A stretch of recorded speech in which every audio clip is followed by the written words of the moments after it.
Hey everyone, this is Jeff Risdon from the Detroit Lions podcast, and I'm going to do a little bit of a solo show this week because Chris and I just can't make the logistics work out to record live together. So you can be for a little bit.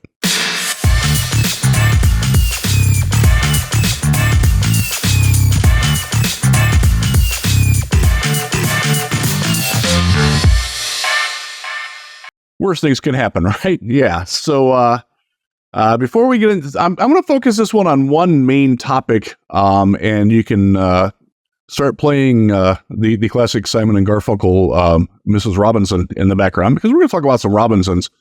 But before we get to Chop and Darius and their potential for the Lions, a couple little things that came up during this week that I wanted to touch on anyways. First off, the guys who are available and who aren't available. Franchise tags went out yesterday. Obviously, the Lions didn't do anything with that. No surprise. They don't really have anybody that's worthy of anything close to that. But a couple of guys that Lions fans probably have some interest in, and I know I did get tagged. That's Jalen Johnson from the Bears, the cornerback. He's really good. He would have been a great fit. Not going anywhere. Not that he was likely to ever get out there anyways, but it never hurts to dream. The other one was Josh Allen. Another one, not that Josh Allen, the pass rusher from Jacksonville. Unfortunately, he's also tagged. Doesn't look like a tag and trade is in play for that. And by the way, there's a history of the tag and trade I did for Lions Wire a couple of years ago. Search that out because you want to be the team that's doing the tagging and not the trading. Trust me on that one. It doesn't typically work well if you trade for the guy that he tagged. Or making blockbuster trades in general. Ask the Denver Broncos and Russell Wilson. By the way, no on Russell Wilson. I'm going to say this. I am pleasantly encouraged by the lack of Lions fans, media who wanted to go after him. I didn't really see any of it. Put out a preemptive strike on Twitter like, no. And thankfully, I didn't get any pushback on that other than people thinking that, I was crazy for having to say it. Well, I do have to say it. No. Thank you. All right.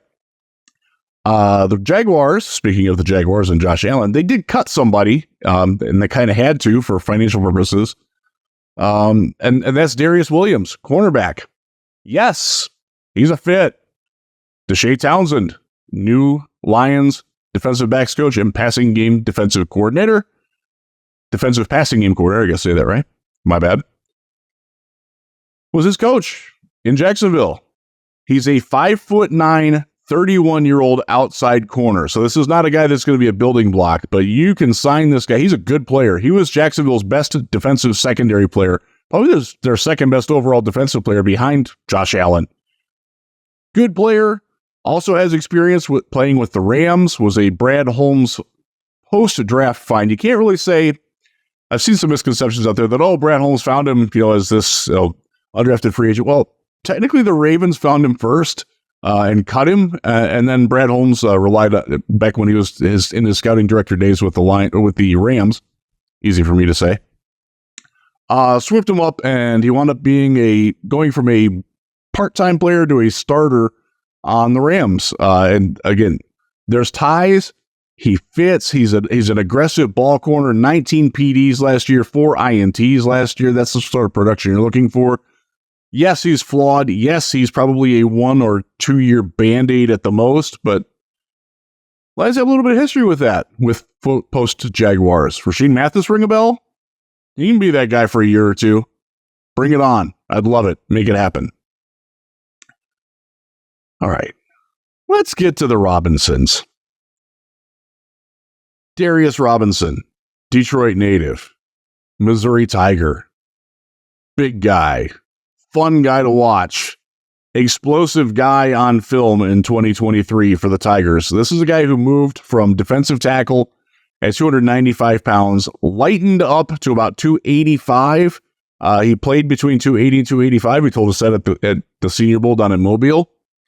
Checked in at the Combine, 285. Long arms, over 34 inches. Big hands, over 10 inches wide. Big hands. Knows how to use them. had, I got to reference my notes here, 11 and a half sacks last year, playing on their edge as a down lineman type edge. Think Josh Paschal, the way he plays. That's the same sort of role. John Kaminsky, the same sort of role. Really dynamic pass rusher for Missouri. Played very well at the Senior Bowl. Won more than he lost in the pass rush drills. One-on-one, and also played very well in the team drills. Chris and I agreed upon that in watching him. And pretty much anyone who was there will tell you that he was really, really good. Now, there's an interesting thing with the projection, though. He's not a great athlete, especially if you put him out on the edge. If you're a fan of the Kent Platt Math Bomb RAS score is phenomenal for a defensive tackle. You put him on the outside, and I got to look this up here because I got it up in front. Drops down to a 6.26 if you put him at the edge. And again, 6'5", 285 pounds. Ran the 40, 4.95 seconds. 10-yard split, and this is the big one. 1.73 seconds in the 10-yard split. This is not a dynamic athlete that you're putting out on the edge. Broad jump, just over 9 feet. Vertical, 35 inches. So I'm a big believer in the old Pat Kerwin, the former general manager of the Jets, Sirius XM NFL host, and friend of the program.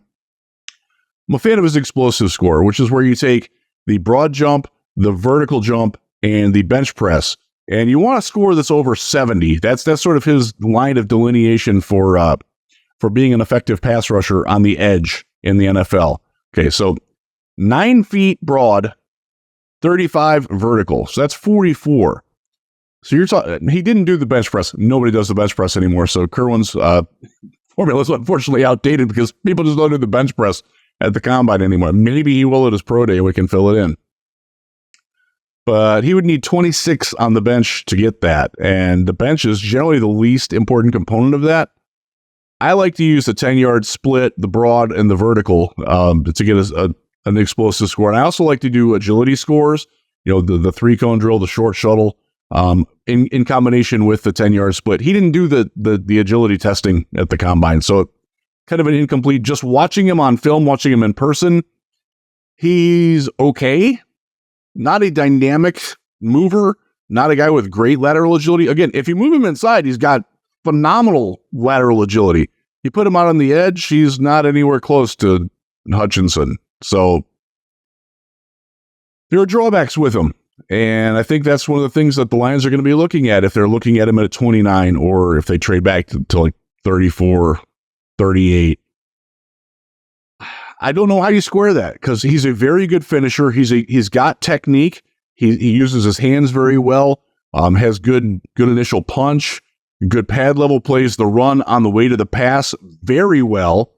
That's something that's very important to the Lions. We know this. So I think they're going to like him. I'm not sure they're going to love him. Detroit native, definitely talks the part. His podium interview screamed Detroit Lion. There's a whole lot to like, but before you go overboard on the Lions like being super gaga with him, the athleticism to play outside consistently, it's just not there, folks. Now, do they move him around? Can they move him around the way they do Paschal, the way they do John Kaminsky, who's similar physical composition? Yeah, you can do that. Is that worth their first pick for him? I don't know. We'll find out. We'll see. I like him. I don't love him. Let's go to Chop. Chop Robinson. My God. What an athlete. Holy crap. I got to pull his RAS up here. And hopefully we can insert this so it's in the background. 9.68 RAS. One of the best athletes to come out at the edge position in a long time. 6'2", 254 pounds. So he's on the smaller side. He's on the James Houston side. Unlike Darius, who's more in the Ziggy Ansah mold, if you want to put it in Lions fans. He's bigger than that, but in that sort of mold of player and size.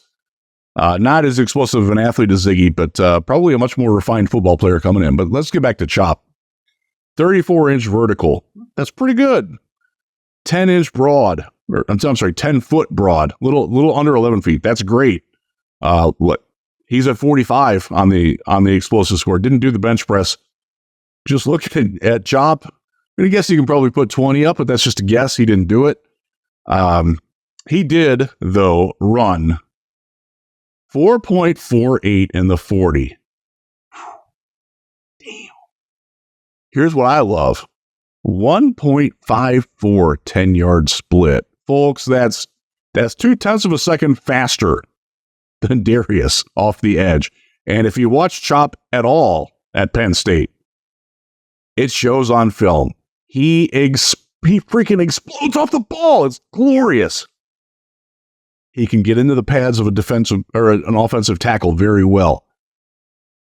Does a pretty good job of getting around the edge. He does have some bend to him. He's a little tight in the ankles, like not that you would like ding him for it, but he could be a little bit looser. But man, he can flatten his tack fairly well. 4.25 short shuttle. That's pretty good. Pretty good for his size. Impressive. So why isn't he a lock at 29? Why would he even be considered to be on the board at 29? And I'll add parenthetically, I don't know that he will be. I think when you test the way he did, you're probably going to be gone before 29, but his tape score from a lot of folks, myself included, isn't that high. And this is where the disconnect comes in. And if you're drafting Chop Robinson, you got to have faith that your coaching staff can do more with him than Penn State did in 2 years. Because I'm going to read these off. I took notes. Try to be thorough. Try to be diligent. 22 games at Penn State. 9.5 sacks. 2 of those were against UMass. 17.5 tackles for loss. That, by the way, includes the sacks. This is a guy who made 8 run plays behind the line of scrimmage in 22 games at Penn State. That's awful production. When you're an athlete like that and that's all you're doing, that's a problem. And that's why he could be available for the Lions, and that's why the Lions might have some balls. So I'm just going to go back here. One of the common refrains that I got on social media and in the comments, and we had it in the live chats when we're doing the live shows here with Chris on the Detroit Lions podcast. By the way, like and subscribe so you know when we're going to be doing things like this, because our schedules are wacky right now. And if you subscribe, you will learn when we're going to be coming live or when we're going to be putting out videos like this sporadically. We're going to have a few more of these going on. But anyways, a lot of Lions fans complained that the Lions were very good at creating pressure and they didn't finish in sacks. In fact, we're very angry at Aiden Hutchinson for not finishing. Very angry at the team for not converting pressures in making them do anything that impacted the passing game of the opposing team. And you know what? Y'all are right. I had that same complaint. So now you've got this phenomenal athlete with paltry, like almost egregious levels of production for his athleticism and for how he played it. Keep in mind, Adisa Isaac on the other side, guy who's going to get drafted day 2. By the way, could be drafted by the Lions in day 2. He sort of fits their profile. I don't know how you square that. Like, I don't know how you reconcile that. So I actually went back and I watched a little bit more tape on him, specifically going back to his 2022 season, his first year at Penn State, which was his more productive year. And watched a little bit more going into 2023 in a couple of the games where he just didn't do a whole lot. I didn't see one iota of improvement in his hand usage, in his ability to use. This also has come up. I've got to mention this. He's got short arms and small hands. Arm length is 32.5 inches. Hand size is a little over 9 inches. Those are small for exterior rushers. Now, Aiden Hutchinson has proven that you can win with small hands and short arm length. So that's not a disqualifier by any means.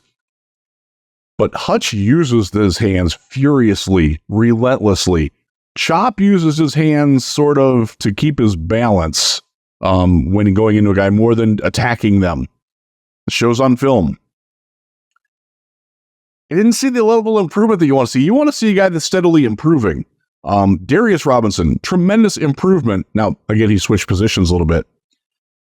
But you want to see a guy that's growing and that's getting better. And you just didn't see that with Chop. Teams figured out how to hit him, how to play him. And he didn't really develop the counter moves. He's got a little bit of an inside rip move, but it's not great. It's not polished. It needs some work. I don't know what you do with him. Because again, right now he's a much better athlete than football player. And I've seen a couple people that say, looks like Tarzan, plays like Jane. That's not fair. He's better than that. He is an interested football player. He has some ability. He can chase plays down from behind. Didn't have to do that a whole lot at Penn State because they got a lot of other dudes on that defense. Was an effective pass rusher. I think it was a 21% pass rush win rate. That's heck yeah, man. That's awesome. But the story of why he doesn't convert those and how easily he is steered past the quarterback, how he will run out of contain. If you're one of the Lions fans who hated the way that they played defense against quarterbacks who could both throw and run, Chop Robinson is probably not going to be the guy for you. And he's not the guy for me. Just is that way. That's my thought on the Robinsons. There's sadly nobody else named Robinson that I'm interested in this draft. So we're gonna cut this one short and sweet. We're gonna try to do a little bit more of these. You know, if we can't do live shows, I'm gonna try to do a few more of these presentative things. But yeah, it's fun. Thanks for tuning in. Enjoy Ashes Daily, and we'll see you soon.